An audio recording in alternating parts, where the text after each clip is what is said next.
qui me brûle les yeux.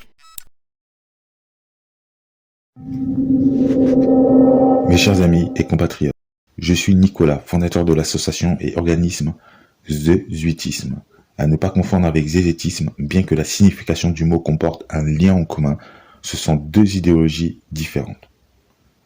Mes chers amis, cette réalité est un défilement d'émotions, ou une projection d'images qui se succèdent afin de former une histoire, un récit, une narration, qui apporte une moralité évidente et qui sont conclues par la fin d'un voyage imaginaire.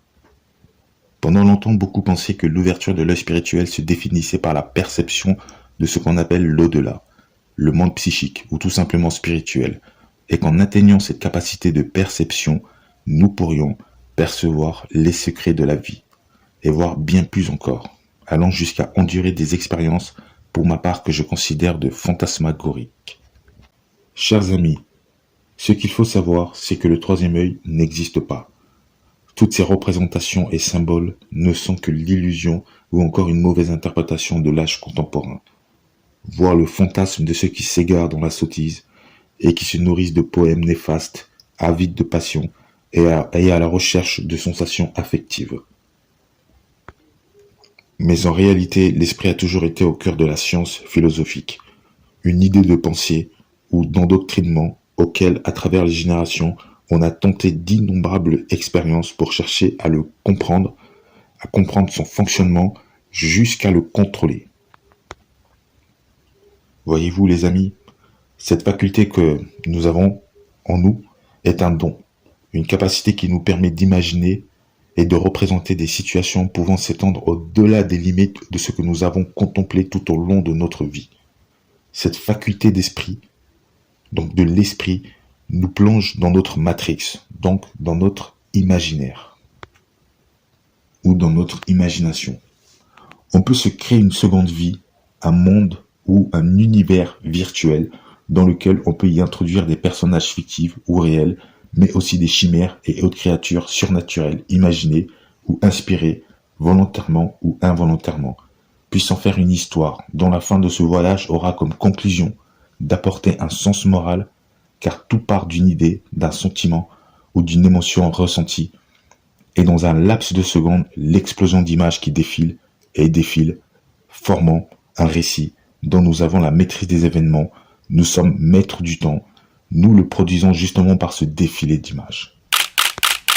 Nous donnons vie à notre imagination, la bonté, le jugement est à notre disposition. Nous y donnons de la valeur morale, puis s'en suivra l'amour. Et pourquoi pas une réponse.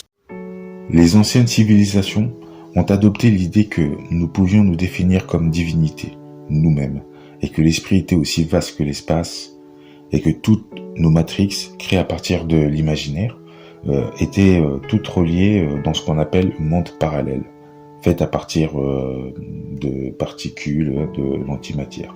C'est cette pensée même qui influencera l'humanité à abandonner le Créateur, alors que la vie même, c'est-à-dire l'essence qui nous alimente, ce flux énergétique qui permet aux cellules de continuer leur fonction, cette même énergie qui sera transmise de la mère à l'embryon pour se développer et pouvoir vivre, ce même flux d'énergie qu'on retrouve un peu partout dans l'univers et même au-delà, l'expansion de l'univers s'y dirige aussi. Il agit sur la matière à l'aide d'un champ énergétique ou magnétique. Quoi dire d'autre aussi, nous sommes en réalité en fait dans son imagination, donc dans une réalité imaginée, et imaginée pour un but à caractère émotif.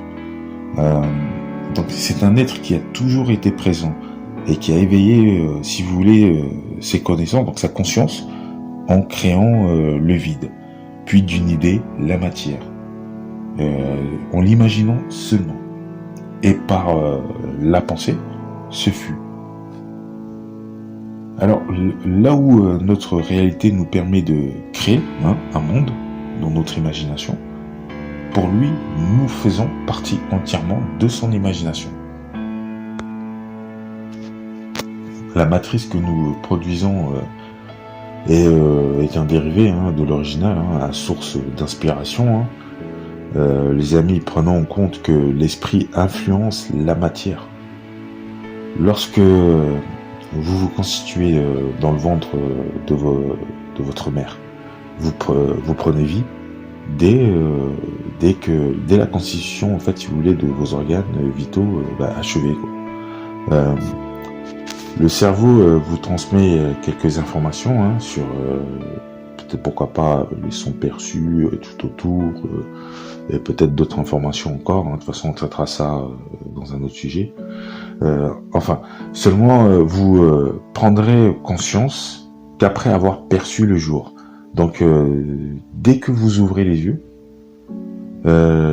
c'est là que votre cerveau va faire tout un travail en fait pour vous adapter à cette nouvelle réalité que vous venez de découvrir. En plus des développements de vos sens, c'est d'ailleurs l'un des premiers traumatismes chez les nouveau-nés. C'est pour ça qu'ils pleurent le plus souvent. C'est dû au sens qui se développe, vous voyez. Donc voilà. Et à partir de ces expériences nouvelles, vous développerez des émotions, puis des sentiments. Alors là où je veux en venir, les amis, c'est que tout comme le bébé prend conscience en ouvrant les yeux, de même que l'espace s'est créé à partir de la prise de conscience de cet esprit créatrice, et d'une émotion engendrant une autre, et ainsi de suite, puis l'idée, la volonté, et pour finir, l'action. Ce qui nous paraît infini, a en réalité des limites. La conception de l'univers doit être perçue comme le mécanisme d'une horloge ou d'une minuterie complexe et qui émane de l'ordre d'un génie par nature.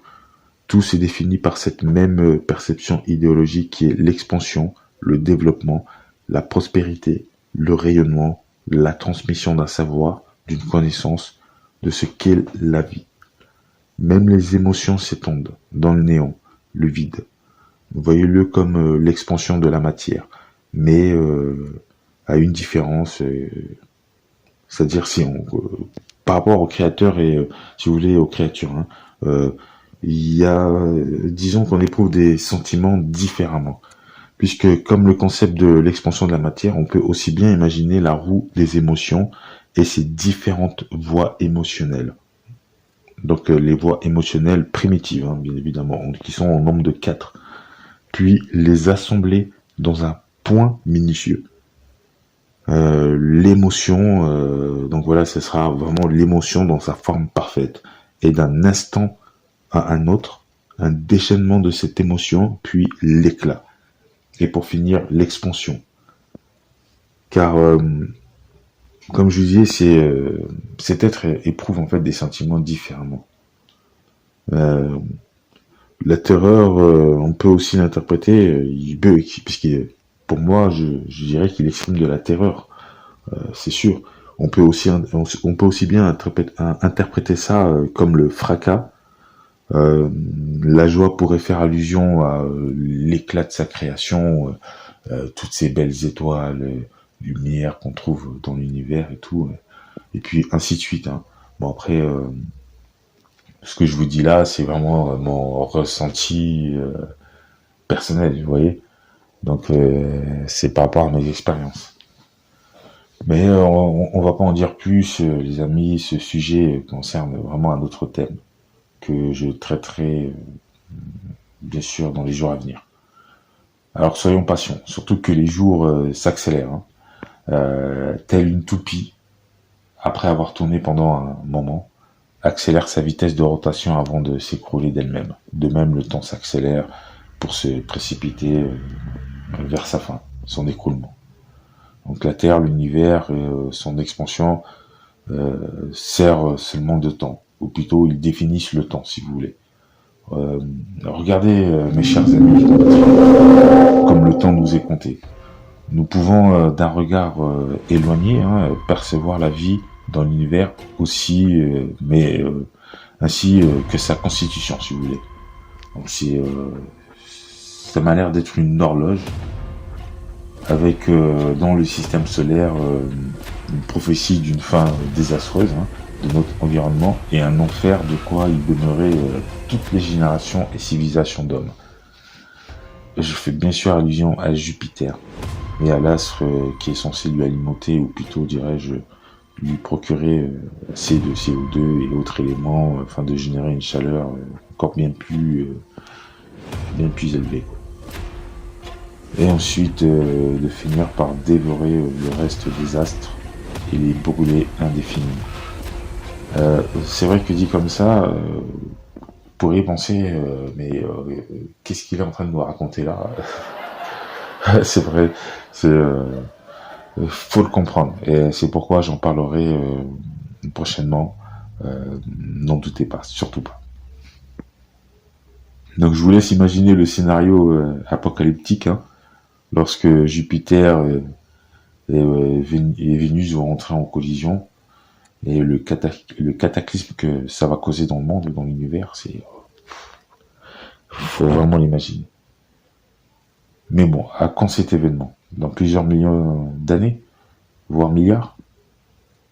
À moins que l'énergie ou l'essence que je considère de divinité créatrice influence par une force gravitationnelle Jupiter à se mettre en action. Qui sait? Parce que il faut le savoir, les amis. C'est vraiment quelque chose qui va arriver, tout ça. Mais bien évidemment, ça ne va pas arriver, ça va pas se passer dans nos jours, quoi.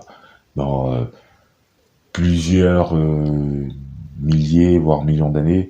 En tout cas, c'est ce que pensent les scientifiques, hein.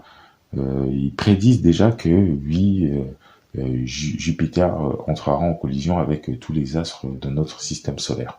Vous voyez. Donc ça peut faire allusion à l'enfer. En tout cas pour moi, c'est un enfer dans notre système solaire, et quoi qu'il a été dit, quoi qu'il a été rapporté sur justement sur cet enfer, vous voyez, dans les textes religieux de la branche abrahamique, j'y crois à 100%, et pour moi c'est bien l'enfer. En vérité, mes chers amis, nous avons en chacun de nous une part de vérité. Rien ne peut prédire que nous vivons jusqu'à fêter notre 120e anniversaire, n'est-ce pas? À vous d'en juger. Donc la vie est une chance.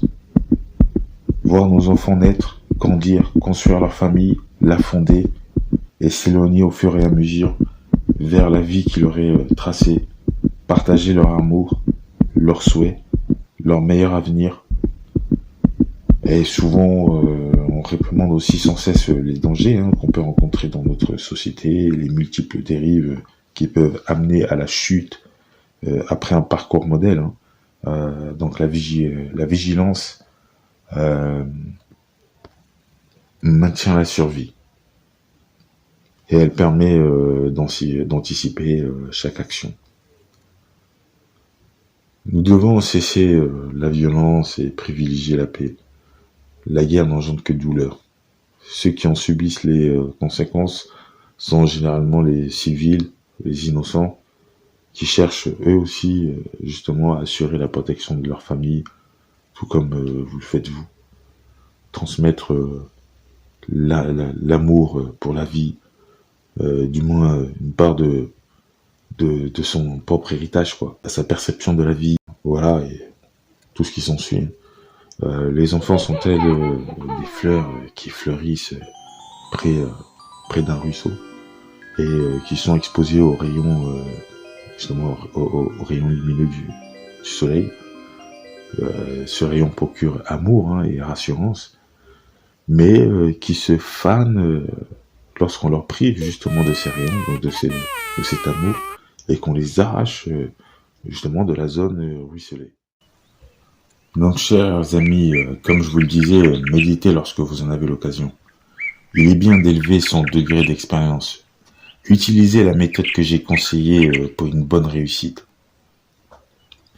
Puis imaginez-vous, à partir de votre imagination, subir les situations désastreuses et sanglantes que subissent justement toutes ces pauvres âmes de chaque coin de la terre, et qui sont forcées à vivre les pires atrocités avant de s'éteindre. Voyez-vous, mes chers amis, l'environnement est source de vie. Le maintien de notre existence est en partie dû à un processus de vie dans la nature où tous les organismes participent au fonctionnement environnemental, tous obéissant à un ordre qui se définit par la prise de conscience de sa propre personne. Dès le moment où on ouvre l'œil, les questions se succèdent, puis les idées, et pour finir les choix suivis de réponses. La vie se conclut par une succession d'étapes qui partent d'un bout pour se diriger vers ce bout, mais en prenant un chemin circulaire. Ce cercle forme une bulle avec à l'intérieur les données, les informations de notre parcours de vie, le tout formant une histoire ou un récit pour certains malheureux ou bienheureux, qui sait. C'est ainsi qu'est la vie. C'est pourquoi, mes amis, il est bien de prendre de temps à autre un temps pour vous, une petite intention pour vous-même, un moment de solitude afin de vous retrouver, ou pourquoi pas de vous remémorer quelques événements qui vous ont marqué l'esprit. Un bon moyen de faire travailler sa mémoire, si seulement vous saviez. Vous savez les amis, parfois il nous arrive de croiser une personne dans la rue et que par son apparence ou par ce qu'il dégage, cette personne inspire la bonté, la gentillesse, un certain charisme et parfois d'un petit échange, nous y découvrons de la générosité. C'est notre instinct ou le discernement. Plutôt, je dirais que l'instinct précède le discernement, car l'instinct peut parfois nous jouer des tours, surtout si, sur le moment, on éprouve une émotion négative ou à controverse. Cela peut aussi effectivement influencer notre jugement. C'est pour ça qu'il est bien d'avoir un bon équilibre, d'être neutre, sans arrière-pensée. Mais pour cela, il faut avoir cette capacité à faire le vide dans la tête, de se mettre au point de mort, comme si vous étiez dans un coma permanent, tout en gardant les yeux ouverts.